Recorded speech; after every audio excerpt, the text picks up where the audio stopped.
One of the most amazing things I've found about this journey is the people that I get to meet and the stories that I get to hear.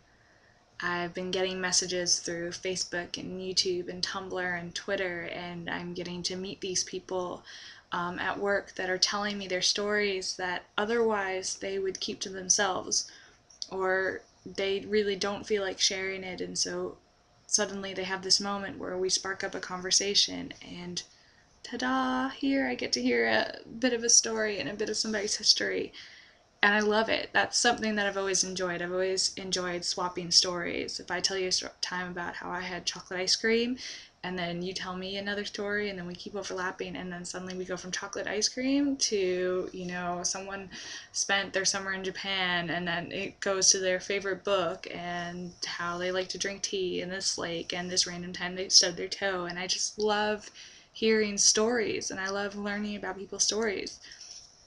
Well, the other day, I was at work. The first kind of great interaction that kind of started out my day was this man approaches me and we start talking, and he's like, yeah, it's nice having no hair during the summer. He goes, it's really cool. And I was like, yeah. I said, it's great. I said, I get to drive around and have my music playing really loud in my car. I get to drive with the windows down, and my hair's not getting messed up anymore. It's kind of fun.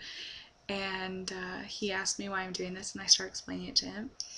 And then he decided to then tell me that he's actually currently going through chemo, and that's why his face was completely broken out and his skin was all broken out, because the drugs made him break out with acne. And I just started speaking into him and telling him, like, look, no matter what happens, you're a fighter, and you're a survivor in your own right, because you've come this far, and I'm glad that you're here, and I'm glad that you keep fighting, and I'm glad that you're still smiling, and that you haven't given up hope. And it was just this wonderful moment, and that's what I love to do with people. I love to encourage people, and I love to hear their stories, and it was just kind of this great little mini moment, and that's kind of what I thought my whole day would end up being, until we're getting close to closing time, and we're wrapping up the store and putting this away, putting that away, and this woman and I start talking about hair straighteners, which is really funny because obviously I have no hair. We start talking about hair straighteners that I used to use, and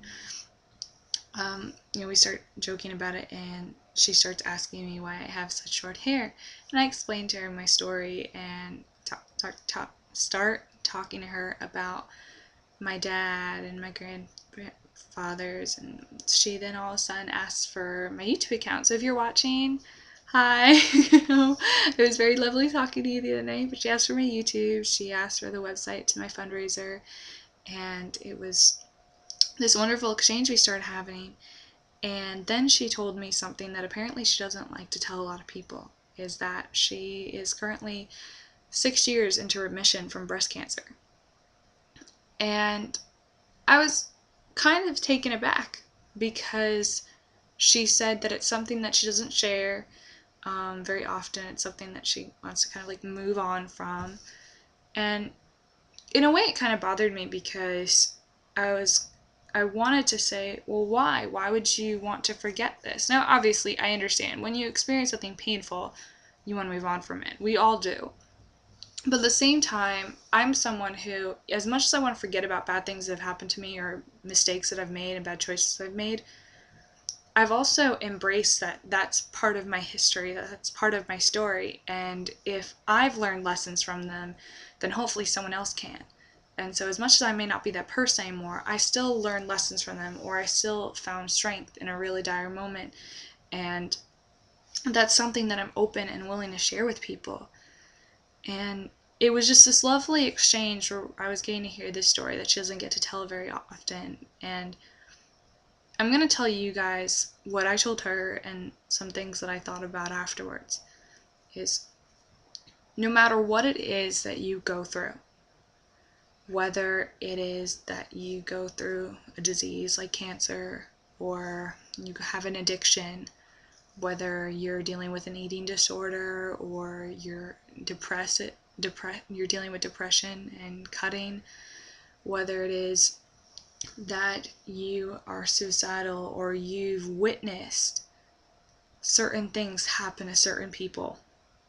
Maybe you weren't suicidal, but your best friend was, or your mom is. You know, maybe that was you yesterday. Maybe that was you 5 years ago. Whether you are someone who is currently dealing with something, or you are someone who's fought through it, or you're related, or you know somebody and it's affected you in some way. Because I know for me, it was one thing for me to deal with my depression, but it was another thing to witness how depression manifested itself in some of my friends. Whereas I was able to lock it away and hide it and just kind of deal with it when I was locked alone in my own room, I saw through some of my friends what happens when you can't keep it locked in your room and it is with you 24/7 and is haunting you, and it's leading you to some really dark places that, sometimes people can face on their own, but now suddenly everybody else who's around you witnesses it and sees it. I've experienced everything. I've seen the good, the bad, and the ugly. But at the end of the day, I'm a survivor. I'm someone who has survived her depression, who has survived her anxiety, and is still working on her anxiety. I'm someone who has survived the death of my dad at a really young age, at a very pivotal moment in my life. I'm someone who has survived cutting, who's survived witnessing her friends end up in the hospital with multiple suicide attempts. I am someone who's witnessed people overcome eating disorders and overcome disease and face divorce and face death, whether it's of siblings or parents or family members and friends. I consider myself to be a survivor. And whether it is something that you are currently experiencing, or you've experienced through other people, or you used to experience, you are a survivor. Or let me put it this way, some of you are survivors in training. I'm still a survivor in training when it comes to my anxiety. But you are a survivor, and no one can ever take that away from you. Whether you want to wear it as a badge of honor or showcase it to the rest of the world, that's your choice. If you don't want to share it, that's fine. That's your own business. And I'm not going to think any less of you. I'm one of those people who likes to share. But don't ever forget that you survived something and that you overcame something. And you are this incredibly loved and blessed person who's got friends and families that love you so much, and strangers that are waiting to become your friends or waiting to become your future family. There's a whole world of possibilities out there for you. And if you forget for 1 second all the things that you've done and you've accomplished, and you've just settled in on the one horrible thing that happened to you, or you experienced, or you chose for yourself, and you only focus on that, and you don't look at everything else you've come out of, everything else that you've achieved, you get nowhere. There's this incredible thing that I saw on Tumblr the other day, and it's for people who cut, and they were making these beaded bracelets. And so every day that you don't cut, you put on a different color bead, and every time you do slip, you put on a white color bead.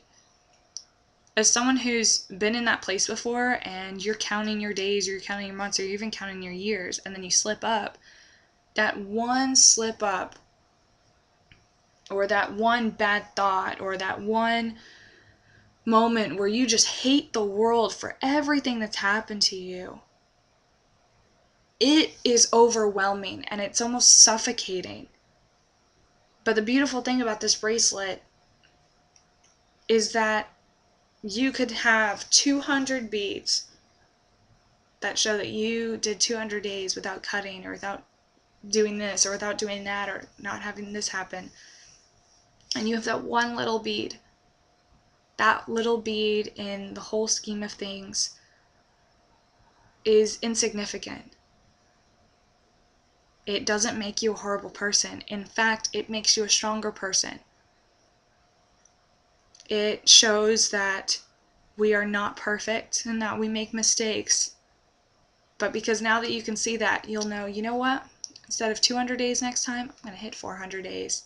I'm going to hit 500 days. You know what? I'm going to hit the point where I'm not even going to have to count anymore. Because I learned my lesson. Because I learned from my mistakes. And I'm moving forward. And that's not the person that I'm ever going to be again. And I know this might sound weird considering the topic originally of this conversation was cancer. But as someone who's witnessed cancer come into her life and take away precious family members for her, I can get really, really angry about it. And I can get really, really upset to the point where it's almost crippling, because it's something that I hate so much. I hate this disease. I hate what it's done to my family. I hate what it took from me, and how just in the fact of losing my dad, not even losing both of my other grandfathers, but just losing my dad, how that impacted so many other things, so many other decisions, and how later different choices or different actions or different reactions would affect that or make me look at it differently. So on days where I'm maybe not upset. And the thing about loss and with grief is that it's ever changing. You know, I could be fine today, but I guarantee you the day I get married, I'm going to be an emotional wreck. Mind you, I'm also the only girl in my family on both sides, like in my generation, and I'm the oldest. So that has a lot of pressure to begin with. On top of it, I'm not going to have my dad. I'm not going to have my grandfathers there. And it's one of those things that I know that that's something that I'm going to have to face. I'm not going to face it now because there's no point to face it now. Maybe I won't even get married. Maybe that's not in my path, or, you know, I don't know. But that's not something I need to face now. And I'll face it when I come to it. And I believe that when I do, I'll have a loving spouse that will support me and hold me and know that it's going to be a really rough time for me.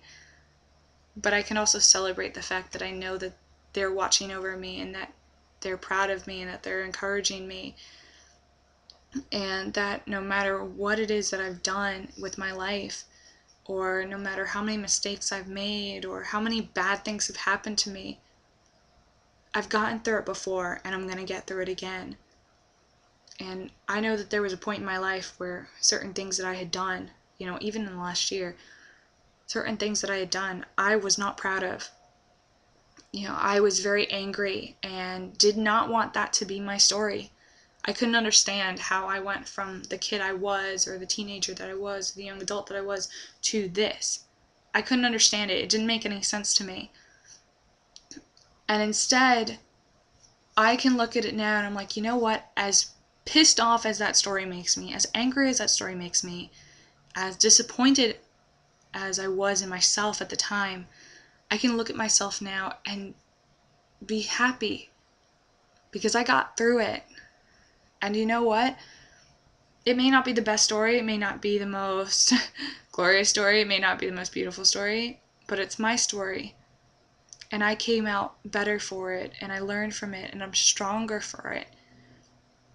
And now it's my chance to share my story with other people when they are going through a similar situation. And I can help people. And, you know, that's the one amazing thing that I love talking with certain people who just recently lose a parent or who are experiencing different. That's kind of what my mom's doing right now with friends of hers who just lost their spouses. We're able to talk to people, and maybe we can't find all the exact words, but because sometimes, you know, when I was younger, I did not want people talking to me after I lost my dad. I hated it. I hated people saying, you know, do you want to talk about it? I said, no. Just leave me alone. I don't want to talk about this. I don't want to deal with this situation right now. This is aggravating. It's got me pissed off. I'm angry. I'm upset. Don't talk to me. And then my uncle, who married into my family, walked up to me, and my uncle lost his dad when he was around the kind of similar age.